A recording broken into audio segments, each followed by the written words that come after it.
Chairman గారు వస్తుంది అక్కడ అక్కడ నుంచో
కష్టపడి మమ్మల్ని వీళ్ళందరూ కూడా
ఏం చేయండి ఒక రూపాయి మంచి నీళ్ళు అంటారు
కళ్యాణం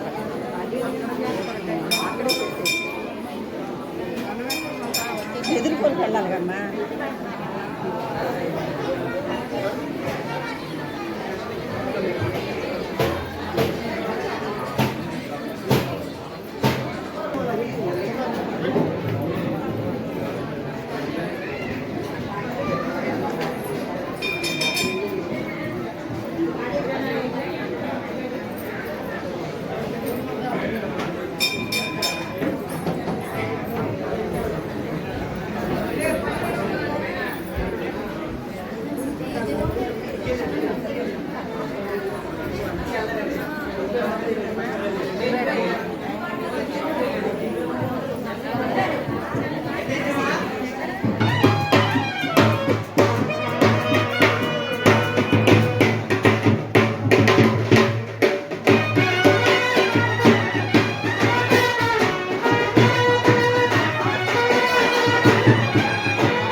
గురుగారు ఒకసారి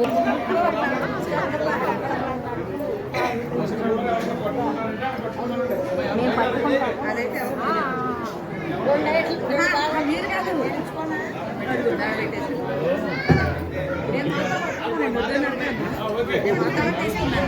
రాములు గారు కూడా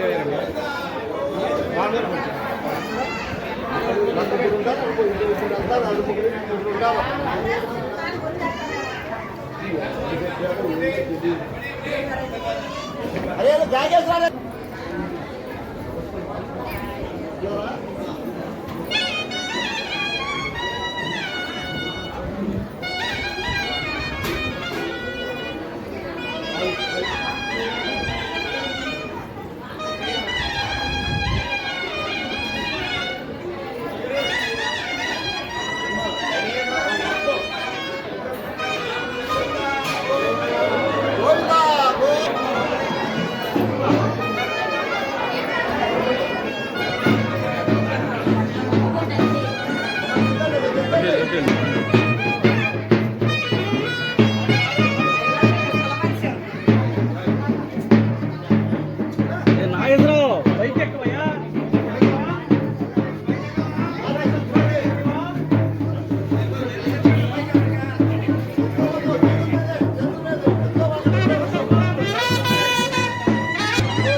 ప్రారంభమవుతుంది. మన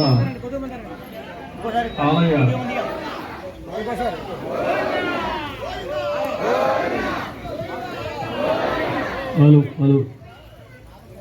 కార్యక్రమాన్ని ఎదుర్కోలు సన్నాల కార్యక్రమాన్ని ప్రారంభించవలసిందిగా ఆలయ ముఖ్య అర్చక స్వామి వారిని కోరుతున్నాం. నిరగుణపమసింధర్ నిత్యలక్ష్మీ సమేత నిఖిల నిగమ వేద్యో నిస్తులో వెంకటేశ నిజ చరణ సమత్య సక్త భక్తి. ఇటువైపు నుండి ఎక్కువ మంది, ఇటువైపు మేము ఉంటాం, మా దగ్గరే ఉంటుంది. ఇస్తే పుచ్చుకునే వాళ్ళం మేము.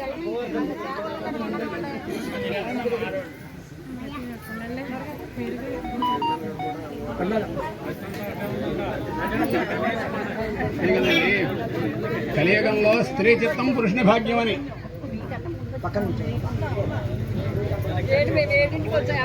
ప్రతి సంవత్సరం కూడా మన ఉడాలి గ్రామంలో ఏం చేసినటువంటి సుభద్రా బలరామ సమేత జగన్నాథ స్వామి వారి ఆలయంలో వారు ఉన్నటువంటి కోదండ రామాలయం, వేణుగోపాల స్వామి ఆలయాలకు కూడా ఈ దేవాలయం వారే వారన్నింటిలో కళ్యాణాలు కూడా నిర్వహించడం జరుగుతుంది. అటువైపు నుంచి ఆ దేవాలయాల నుంచి ఆ విగ్రహాలు స్వామివార్లు కదిలి వస్తారు. ఇటువైపు నుంచి మన జగన్నాథ స్వామివారి యొక్క ప్రత్యామ్నాయమైనటువంటి రుక్మిణి సత్యభామ వేణుగోపాల స్వామివార్లు రావడం జరుగుతుంది. దీనిలో భాగంగా ఏంటి అంటే ముందు ఎదుర్కోలోత్సవం. ఎవరు ఎందుకు వస్తున్నారు, ఈ జరిగే కార్యక్రమం ఏమిటి, ఎందుకోసం ఈ కార్యక్రమం జరుగుతుంది అనేది వివరించుకోవడం దీన్ని సంవాదం అంటారు, ఎదుర్కోల సంవాదం అని చెప్తారు. సరే, మేము స్వామివారికి ఈ రోజుల్లో ఏంటి అంటే వివాహ ప్రక్రియ, బ్రహ్మచర్యం, గృహస్థాశ్రమం, వానప్రస్థం, సన్యాసం, 4 ధర్మాలు ఉంటాయి ప్రతి సంస్కారంలో కూడా, ప్రతి ఒక్క పురుషుడికి కూడా. బ్రహ్మచర్యం అంటే వివాహం కానంతసేపు కూడా బ్రహ్మచారిగా ఉంటాడు. గృహస్థ ధర్మం అంటే భార్యతో కలిసి ఉంటాడు. వానప్రస్థాశ్రమం అయిపోయిన వెంటనే బ్రహ్మచర్యంలోనే తీసుకుంటాడు సన్యాసాశ్రమం. దానికి వానప్రస్థంలో ద్విదండ సన్యాసం, 2 దండాలే ఉంటాయి. బ్రహ్మచర్యంలో సన్యాసం తీసుకుంటే 3 దండాలు ఉంటాయి. తల్లి అనుమతితో తీసుకోవాలి. వానప్రస్థం భార్య అనుమతితో తీసుకోవాలి సన్యాసం. అటువంటి పరిస్థితుల్లో ఇక్కడ ఏంటి అంటే స్వామివారు గృహస్థాశ్రమ ధర్మంతో అందరికీ కూడా మోక్షాన్ని కలగజేయాలని మొహమాటమే లేదు. ఆహారే వ్యవహారే లజ్జ నకారే అన్నాడు కాబట్టి ఇక్కడ వ్యవహారంలో మొహమాటమే లేదు. వివాహ నిమిత్తం బయలుదేరాం. కన్య దొరికితే చేసుకుందామనే ఉద్దేశంతో ఉన్నాం. కన్యా వరైతే రూపం, కన్యకేం కావాలి, మంచి వరుడు కావాలి, మంచి రూపం ఉన్నటువంటి వాడు కావాలి, సినిమా యాక్టర్ లాంటి వాడు కావాలి. మీ అమ్మాయికి ఎటువంటి వరుడు కావాలో, మీరు దేనికోసం బయలుదేరో చెప్తే దాన్ని బట్టి మేము మాట్లాడతాం. మీరే కావాలి కాబట్టి మీరే చెప్పాల్సిన విషయం చెప్పారు కాబట్టి మేము అక్కడ ఇంట్లోనే ఉన్నాం, లోపల బయట రాలేదు. ఇంట్లో బయట పలకీలు వచ్చి మన ఇంట్లో ఉన్నామని చెప్తారండి. ఇంట్లో తిరిగేదంతా కూడా అంతే మనం చూపించినట్టు మరి వచ్చిందే మీరు బయలుదేరి వచ్చి మాకు మేళతాళాలు ఎదురుకుండా వచ్చింది మీరెవరు, మేమా ఎదురుకుండా కనబడుతున్నారు. మీరే మాకంత కోలాహలంగా మీరే కనబడుతున్నారు, మాకన్నా ఎక్కువగా. ఎప్పుడు కోలాహలంగానే ఉంటాడు. ఎందుకంటే వసుదేవ సుతం దేవం కంసచానూరమర్దనం దేవటోకం చెప్పారు, బాగానే ఉంది. కానీ గుణాలు ఏమో చెప్తే మా స్వామి వారు జగన్నాటక సూత్రధారి, ఏది ఎప్పుడు నడపాలో అంటే నాటకం వేస్తుంటారు ఎక్కడికి అక్కడ. అంటే ఎవరికేం చెప్పాలో, ఎవరికి ఎంతో చెప్పాలో, ఎవరికి ఏం చేయించాలో ఆయనకు తెలుసు కాబట్టి ఆ సూత్రధారి బయలుదేరాడు. ఇవాళ గుణగణాలు వినియోగం అయితే ఆ గుణగణ విశేషాలు చెప్తే మేమేంటో మాట్లాడతాం. అమ్మవారు స్త్రీ రూపధారైనటువంటి అందరూ కూడా సర్వ సౌభాగ్యాలను కూడా కోరడానికి మంగళప్రదంగా శ్రీదేవిగా అవతరించారు. భూ జగత్తంతా కూడా భూదేవిగా అవతరించారు కాబట్టి మనకు ఆలోచిస్తాం. అప్పుడే ఎక్కడ కుదురుతుంది, ఇస్తున్నాం అని చెప్పేస్తే కుదరదు కదా మాట. స్వామివారు ఏమున్నా ఏమిటి ఆశ్చర్యం ఏమిటి చెప్పాలి మీరు. మాది ఆస్తి అంతా ప్రపంచం అంతా మాదే, సర్వవ్యాపి నారాయణం అని చెప్పేసి చెప్పాడు. వ్యాపించి ఉన్నాడు సర్వం అంతా కూడా. విశ్వం విష్ణుర్వ షట్కారో భూత భవ్యభవత్ ప్రభు అని. ఈ ప్రభుత్వం, ప్రజలు అంతా కూడా ఆయన యొక్క వశుపరమై ఉన్నారు వీళ్ళందరూ కూడా. అందుకని ఏంటంటే విశ్వం అంతా కూడా వ్యాపించి ఉన్నటువంటి విష్ణుమూర్తికి అది కాదు ఇది కాదని లేదు, మొత్తం సర్వవ్యాపి నారాయణ కాబట్టి మొత్తం అంతా అయిందే. ఈ వ్యాపించి ఉన్నటువంటి భగవంతునికి మీరు ఏమిస్తారో చెప్పి కనీసం ఏంటంటే మీ మర్యాదలు కొన్ని ఉన్నాయి. వరుణ్ణి తీసుకెళ్ళడం, కనీస మర్యాదలు, పంచకాలు ఇవ్వాలి. ఆ తర్వాత అంటే వరపంచకములని ఉన్నాయి, పాలుగుడు పళ్ళెం, చెంబు, ఉత్తరదంజం, వివాహం కార్యక్రమం అంతా మీదే బాధ్యత. భరించి స్వామివారి యొక్క కార్యక్రమాన్ని అత్యంత వైభవంగా జరిగేటట్టు మీరు ఏర్పాటు చేయండి. స్వామి మాకు అమ్మవారు పోషించగల ఓపిక ఉందా మీ స్వామివారికి? పోషించే రోజు కూడా కూర్చోబెట్టి పెట్టగల ఓపిక ఉందా? ఏం భయం లేదు దాంట్లో. మాకు అసలు పోషించడానికి భరించేవాడే భర్త, ఇంకోటి ఎవరు పోషించడు కదా. అట్లాగే కట్టుకున్నవాడే భరిస్తాడు, పోషిస్తాడు కూడా. ఎంత తీసుకొచ్చినా తక్కువే ఉంటుంది. స్వామివారు ఎంత రాని రాని అంటూనే అంటారు. వెంకట వెంకటేశ్వర స్వామి లాగా అట్లాగే శ్రీకృష్ణ పరమాత్మ ఏదైనా సరే లీలలు చూపిస్తూ ఉంటాడు. కలవు వెంకటనాయక అన్నాడంటే ఆయన ఆల్రెడీ కలియుగంలో అవతార పురుషుడిగా అవతరించి వచ్చినటువంటి భక్తుల సొమ్మంతా కూడా వడ్డీ కడుతున్నాడు. ఆయన పెళ్లికి అంత ఖర్చు పెట్టాడు అప్పు చేసి. మీరు రావాలి